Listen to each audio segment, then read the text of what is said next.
প্রিয় দর্শক, স্বাগত আজ দুপুরে। আপনাদের সঙ্গে আছি আমি নুধাস সাওম।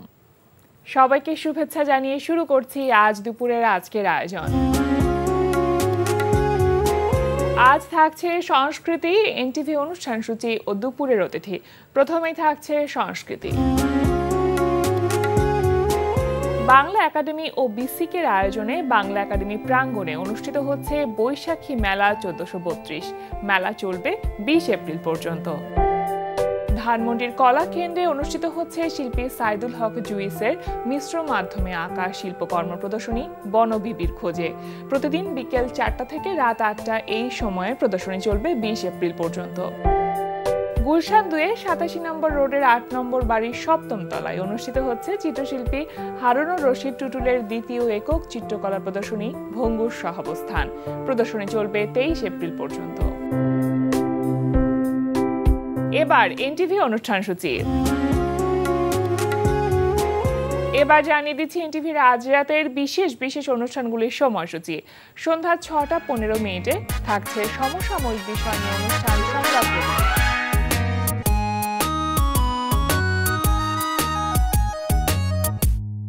রাত 9টা 30 মিনিটে থাকছে জাহাঙ্গীর চৌধুরী ও মোহাম্মদ নুরুজ্জামানের পরিচালনায় রিয়েলিটি শো কঙ্কার সেরা পরিবার।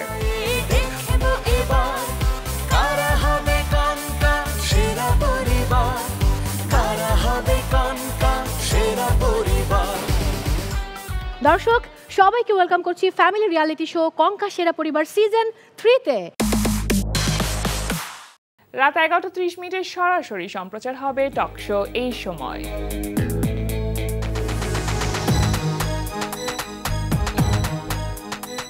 এই ছিল এনটিভির আজ রাতের বিশেষ অনুষ্ঠানগুলির সময়সূচি। এবার দুপুরের অতিথি। প্রিয় দর্শক, আমাদের আজ দুপুরের অতিথি সঙ্গীত শিল্পী শাহনাজ রহমান স্বীকৃতি। শুভ দুপুর আপু। শুভ দুপুর। কেমন আছেন বলেন? আলহামদুলিল্লাহ ভালো আছি। গানের মানুষ সবসময় গান নিয়ে ব্যস্ত থাকে, কিন্তু দুপুরবেলার এই সময়টাতে গানের সাথে আসলে কিভাবে থাকা হয়, রেওয়াজ করা হয় কোন সময়টাতে? হ্যাঁ, দুপুরবেলাও মাঝে মাঝে গান নিয়ে বসি, তবে সকালবেলাটাই বেশি রেওয়াজে বসা হয়। খুব সকালে ওঠেন কি মানে রেওয়াজ করবার জন্য? খুব সকালে মানে আমি যখনই ঘুম থেকে উঠি একটু ফ্রি হওয়ার পরে হয়তো আধা ঘন্টা 1 ঘন্টা বসে নিই। মানে আসলে রেওয়াজটা না করলেও না ভালো লাগে না, মানে মনে হয় যে সারাদিন কি যেন করিনি এরকম একটা কিছু মনে হয়। গানের সাথে এখন সম্পৃক্ততা কেমন, বা গান নিয়ে এখন কেমন ব্যস্ত সময় পার করছেন? মাঝে আমি অসুস্থ ছিলাম, আমার ব্লাড ক্যান্সার হয়েছিল, তার জন্য আমার 4-5 বছর বা 6 বছরের মতো একটা গ্যাপ গেছে। এখন 2019 সাল থেকে যখন কাজ শুরু করলাম, মাঝে আবার করোনা আসলো, সেখানে কিছুদিন আবার বিরতি গেছে। এখন মোটামুটি ব্যস্ততা যাচ্ছে। আচ্ছা, কাজে ফিরেছি। এই যে একটা বিরতির পর আবার কাজে ফেরা, মনে হচ্ছে কি যে পরিবেশগত জায়গা থেকে খানিকটা পরিবর্তন হয়েছে, সেটার সাথে আবার নিজেকে অ্যাডাপ্ট করে নেওয়া? মানে ধরেন যখন কাজ করছেন তখন তো একটা ধারাবাহিকভাবে কাজ করা হচ্ছে, কিন্তু একটা বিরতি পড়লে তো ফিরে আসাটা বেশ চ্যালেঞ্জিং হয়ে যায়। সেই জায়গাটাতে মনে হচ্ছে কিনা? অনেক চ্যালেঞ্জের সম্মুখীন হচ্ছি। অনেক নতুন প্রোডিউসার, পরিচালক বা শিল্পীরা এসছেন বা মিউজিক ডিরেক্টররা এসছেন, তাদের সাথে হয়তো আমার আলাপ নেই। সেই জায়গাগুলিতে সমস্যা হচ্ছে। তারপরেও যতটুকু কাজ করছি আলহামদুলিল্লাহ ভালো। কি কাজ করা হচ্ছে এখন? নতুন মিউজিক ভিডিও, নতুন মৌলিক গানের কাজ? রিসেন্ট যে অনেকগুলো কাজ করেছি, তার মধ্যে ইউটিউবের জন্য কতগুলো কাজ করা হলো। আর একটা গানের পরশুদিন শুটিংও হয়ে গেছে, আমি আর আকাশ মাহমুদ গেয়েছি গানটি। তো আর ফিল্মে গান করলাম 3-4টা, তার মধ্যে একটা আইটেম সংও করেছি। তো এই তো, আর স্টেজ হচ্ছে, রেডিও টেলিভিশনে কাজ করছি। অনেকগুলো প্ল্যাটফর্ম কিন্তু, তাই না স্বীকৃতি আপু? তো এতগুলো প্ল্যাটফর্মের মধ্যে কোনটাতে কাজ করতে বেশি ভালো লাগে? নিজের মৌলিক গান নাকি প্লেব্যাক নাকি স্টেজ, কি ভালো লাগে? নিজের মৌলিক গান তো আসলে সেটা তো আমার, হ্যাঁ, তো সেই জায়গা থেকে তো ভালো লাগা কাজ করেই। তবে সব মাধ্যমে আমি কাজ সুন্দরভাবে করতে পারলেও আমার কাছে মনে হয় যে সবচেয়ে বেশি ভালো লাগা জায়গাটা হচ্ছে ওপেন কনসার্ট, যেগুলো হয় আসলে দর্শকদের সাথে, অডিয়েন্সের সাথে একবার ডিরেক্ট একটা কমিউনিকেশন, হ্যাঁ, একটা বোঝাপড়া ভালো লাগে। আর পারফর্ম কেমন হচ্ছে বা সেখানে কেমন গাইছি, অডিয়েন্সদের সাথে কিভাবে আমার ইন্টারাকশন হচ্ছে, সবকিছু মিলিয়ে একটা অন্যরকম ভালো লাগা কাজ করে ওখানে। সেখানে আপনার নিজের মৌলিক গানের অনুরোধ কি আসে স্টেজ শো করতে গেলে? আমি আসলে চেষ্টা করি আমার মৌলিক গান দিয়ে শুরু করার, আর অনেক সময় আসে, অনেক গান আছে, অনেক সময় রিকোয়েস্ট আসে। এতগুলো বছরে আপনার মৌলিক গানের সংখ্যা 4000-এরও বেশি। হ্যাঁ, অসংখ্য। এতগুলো গান আর্কাইভ করবার সুযোগ হয়েছে কি, বা কখনো চিন্তা করেছেন কিনা? আমরা আসলে ক্যাসেটের যুগের মানুষ। হ্যাঁ, ফিতা ছিল আর কি। তো সেই অডিও সময় ক্যাসেট, তারপর সিডি, তারপর ভিসিডি, তারপর ডিভিডি। আচ্ছা, এখন তো হাতের মধ্যেই সবার। একদিক থেকে বলা যেতে পারে আপনারা এই সময়ের মানুষরা অনেক সৌভাগ্যবান, কারণ অনেক কিছু দেখেছেন, আপনারা পরিবর্তনটা দেখেছেন। দেখেছি, হ্যাঁ। আমি আসলে ট্র্যাক ছাড়া গান যেটা লাইভ হয় সেটাও করেছি। আচ্ছা, তো সব ধরনের অভিজ্ঞতাই আছে। আর এখন স্টুডিওতে যে মানে খুব আরাম আয়েসে গান করা যায়, ইচ্ছে করলে এক লাইন গাইলাম, আবার একটু একটু করে গাইলাম, বা পুরোটা গাইলাম আবার দিলাম। আচ্ছা, আগে এরকম ছিল না। আমি ওই লাইভ রেকর্ডিংও করেছি, তারপরে 4 ট্র্যাকেও করেছি, এবার 8 ট্র্যাক, তারপরে হয়তো 20 ট্র্যাক, এভাবে হতে হতে এখন তো কম্পিউটারাইজড, নানান অভিজ্ঞতা। কিন্তু এই যে এখন মিউজিক ভিডিও আকারে গান রিলিজ করতে হয়, মিউজিক ভিডিওর জন্য তো একটা আলাদা বাজেট থাকতে হয়, তো সেক্ষেত্রে কি একটু প্রেশারাইজড ফিল করেন কিনা? না, আসলে হয়েছে কি, আমরা আগে অডিওর যুগের মানুষ, তো 13-14টা করে গান থাকতো একটা করে অ্যালবামে, সেটা নিয়ে খুব ব্যস্ত থাকা হতো। গান হচ্ছে, স্টুডিও পাড়াতে যাওয়া, সবার সাথে যোগাযোগ করা, একটা অন্যরকম আয়োজন, একটা আমেজ থাকতো, ঈদের সময় তো আরো বেশি। মানে কি বলবো, শিল্পীদের জন্য মানে একটা উৎসবের মতো হতো গানের ক্ষেত্রে। তো আর এখন সেটা নেই। একটা গান, সেটা 1 ট্র্যাক রিলিজ হবে, আর সেই গানটা মানে মিউজিক ভিডিও হচ্ছে। হ্যাঁ, কোম্পানি যদি করে বা স্পন্সর পাওয়া যায় তাহলে খুব ভালো বাজেটের মিউজিক ভিডিও হয়। আর নর্মালি যা হয় খুব সাদামাটা, হয়তো গিয়ে চলে আসলাম, একটু হেঁটে পাশ দিয়ে যাচ্ছি নদীর পাড় দিয়ে, বা এভাবেও অনেক কাজ হচ্ছে আর কি। বিভিন্ন রকম গ্রেডেড মিউজিক ভিডিও হয়ে থাকে সাধারণত। আচ্ছা, আমরা আরো অনেক গল্প করব, কিন্তু তার আগে আপনার কণ্ঠে একটি গান শুনে ফেলি। আমরা কোন গানটি শোনাবেন আমাদের? যে গানটি এখন গাইছি, গানটি আমার প্রথম প্লেব্যাক। বাহ, আহমেদ ইমতিয়াজ বুলবুল ভাইয়ের লেখা, 2001 সালে। ঠিক আছে, তো সেই গানটি একটু গাই। শুনি। এই বুক থেকে প্রাণ বাহির করে, বুকের ভেতর তোমায় শুধু চাই, প্রাণের চেয়ে প্রিয় কিছু নাই, বলবো না কো তুমি আমার তাই। এই বুক থেকে প্রাণ বাহির করে, বুকের ভেতর তোমায় শুধু চাই, প্রাণের চেয়ে প্রিয় কিছু নাই, বলবো না কো তুমি আমার তাই। একটি প্রেমের খাতা আছে বিধাতার কাছে, প্রতি পাতায় তোমার আমার নামটি লেখা আছে, আরো লেখা আছে তুমি ছাড়া আমার কেহ নাই, প্রাণের চেয়ে প্রিয় কিছু নাই, বলবো না কো তুমি আমার তাই। আহা, ভারী মুগ্ধতা। এই যে বলছিলেন যে বিখ্যাত সঙ্গীত ব্যক্তিত্ব আহমেদ ইমতিয়াজ বুলবুল, এরকম অনেক মানুষের সাথে, গুণী ব্যক্তিত্বের সাথে আপনার কাজ করার সুযোগ হয়েছে। নিঃসন্দেহে অনেকের সাথে কাজ করা হয়েছে। আমি এসে সত্য সাহা আঙ্কেলকে পাইনি, কিন্তু সমর দাসকে পেয়েছি, আলম খানকে পেয়েছি, আলাউদ্দিন আলীকে পেয়েছি, আনোয়ার পারভেজকে পেয়েছি, আরও অজিত রায় থেকে শুরু করে অনেক বিখ্যাত সুরকার, গীতিকারদের আমি কাজ করতে পেরেছি। নিঃসন্দেহে এটা জীবনের অনেক বড় একটি অভিজ্ঞতা এবং আমি বলতে চাই যেটা এটা অনেক বড় প্রাপ্তি। সঙ্গীত গুরুমুখী বিদ্যা আমরা সেটা বলে থাকি। আপনার গুরু কারা ছিলেন, কাদের কাছে শেখা হয়েছিল? আমি ছোটবেলায় আমার হাতে খড়ি হয়েছে আমার মার সাথে, তারপর আমার বড় বোন, এরপর আমার স্কুলে ভর্তি করানোর পরে আমার তারা স্যার বলে একজন শিক্ষক ছিলেন, উনি গানের শিক্ষক ছিলেন, উনি আমাকে কিছুদিন তালিম দিয়েছেন। এরপরে ভবেশ দা, তারপরে বগুড়ায় আসলাম ছটি স্যার, দুলাল ভাই, তারপরে হেলাল স্যারের কাছে শিখেছি অনেক দিন, বজরুল রহমান বাবলু ভাইয়ের কাছে শিখেছি। ঢাকায় আসার পরে সুনীল কুমার মণ্ডল আর খন্দকার নুরুল আলম, ওনার সুরেও আমার গান গাওয়া হয়েছে এবং উনি আমার ওস্তাদজি ছিলেন দীর্ঘদিন, উনি আমাকে গান শিখিয়েছেন।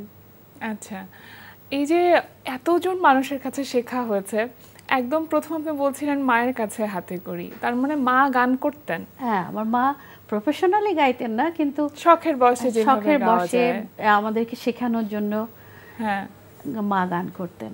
আচ্ছা, যখন মা গাইতেন তখন মাকে দেখে আপনি বেশি অনুপ্রাণিত হতেন নাকি মাই বেশি চাইতেন যে আপনি গানটা এগিয়ে নিয়ে যান? আসলে গানের পরিবেশটা আমাদের বাড়িতে ছিল আগে থেকে। আচ্ছা, মানে আমার নানির বাড়ির দিক থেকে আসলে গানটা এসছে মূলত। আমার মা ওখানে গাইতেন, আমার মামাতো ভাই বোনরা ওনারা গাইতেন, আমার বড় বোনদের আমি গাইতে দেখেছি। ওইভাবে আসলে গানের পরিবেশটা পেয়েছিলাম। আর আগ্রহটা জন্মালো যখন আমি দেখলাম যে ছোটবেলায় গান গাওয়ার পরে সবাই খুব প্রশংসা করছে বা হাততালি পাওয়া যাচ্ছে, আদর করছে, হাততালি পাওয়া যাচ্ছে, তখন থেকে আগ্রহটা জন্মেছে। আচ্ছা, কত বছর বয়সে আপনি প্রথম স্টেজ শো করতে গেছেন? আমি মনে হয় আমাদের পাড়ার একটা ক্লাবের প্রোগ্রামে প্রথম গিয়েছিলাম। আর আমার মনে আছে সেটা হচ্ছে আমাদের স্কুলের বার্ষিক একটা প্রোগ্রাম ছিল, সেখানে গান করেছিলাম। কত বছর বয়স হবে সেটা? 3.5-4 বছর হবে মাত্র। তো অনেক কম বয়সে বুঝে, এবং আমি অনেক ছোটবেলা থেকে কথা বলতে শিখেছিলাম এবং কথা বলতে পারার পর থেকেই নাকি আমি গান গাইতাম। মানে সুরটা মনে হয় আপনার ভেতরেই ছিল হয়তোবা। ছোটবেলা তো থাকে যেরকম যে আমরা রবীন্দ্রসঙ্গীত গাইছি, নজরুল সঙ্গীত গাইছি, কিছু আধুনিক করছি, সবকিছুর মিশেল থাকে একটা, কিন্তু ধীরে ধীরে আস্তে আস্তে নিজের একটা জনরা তৈরি হয়ে যায় বা ভালো লাগার জায়গাটা তৈরি হয়ে যায় যে আসলে কোন ধরনের সঙ্গীত আমার গলায় মানাচ্ছে বা কোন সঙ্গীতটা গাইতে আমার বেশি ভালো লাগছে। এই বিষয়টা কবে আসলে অনুধাবন করলেন? এটা মনে হয় ক্লাস 3 বা 4 যখন আমি পড়ি। তাও তো অনেক কম বয়সে। অনেক কম বয়সে, কিন্তু তখন আমি বিভিন্ন কম্পিটিশনে যেতাম। আচ্ছা, তো তখন আমি দেশের গান, ছড়া গান এগুলো করতাম বেশি। আর একটু বড় হওয়ার পরে আধুনিক গানটা নিয়মিত করা হয়েছে। তারপর আধুনিক গানটা নিয়ে এগিয়ে গেছেন এবং বাংলাদেশ টেলিভিশন বেতারে সেখানেও আপনি এনলিস্টেড আধুনিক গান এবং পাশাপাশি ফোক গানটাও আছে। ফোক গানটা কিভাবে আসলে যুক্ত হলো? ফোক গানটা ওই যে বললাম, আমি নানির বাড়ির দিক থেকে পেয়েছি, আমার মার কাছ থেকে পেয়েছি, ওইভাবে আয়ত্ত করা। লোকগানের তো সমৃদ্ধ ভান্ডার আছে, আসলে বাংলার একটা অন্যরকম জায়গা আছে। আমাদের সবথেকে বড় সংস্কৃতি যে পরিচয়টা সেটা হচ্ছে বাংলার লোকগান। লোকগানের মধ্যেও কিন্তু আবার আলাদা আলাদা অনেক কিছু আছে, গম্ভীরা আছে, বিভিন্ন আঞ্চলিক গান আছে। তো সেই ধরনের কোন ধরনের গান গাইতে আপনার বেশি ভালো লাগে লোকগানের মধ্যে? আমাদের পল্লী গীতি বলতে যেটা বোঝায় সেই গানগুলো আমি করি, ভাটিয়ালি, মুর্শিদি, তারপরে ভাওয়াইয়া, বাহ, এই ধরনের যেগুলো গান আছে সেই গানগুলো লালনের গান সব মিলিয়ে আসলে কি গাওয়া হচ্ছে সেই গানগুলো? হ্যাঁ, মোটামুটি স্টেজে তো সব ফোক গানই চলে ম্যাক্সিমাম। আর বাংলাদেশকে যখন রিপ্রেজেন্ট করি দেশের বাইরে, ম্যাক্সিমাম ফোক গান গাইতে হয় তখন। আচ্ছা, এখন একটি গান শুনতে চাইবো, কোন গানটি শোনাবেন? কোন লোকগান শুনবো কি আমরা এখন? হতে পারে, বা আপনার কোনো পছন্দের গান? তুই যদি আমার হইতি রে ও বন্ধু, আমি হইতাম তো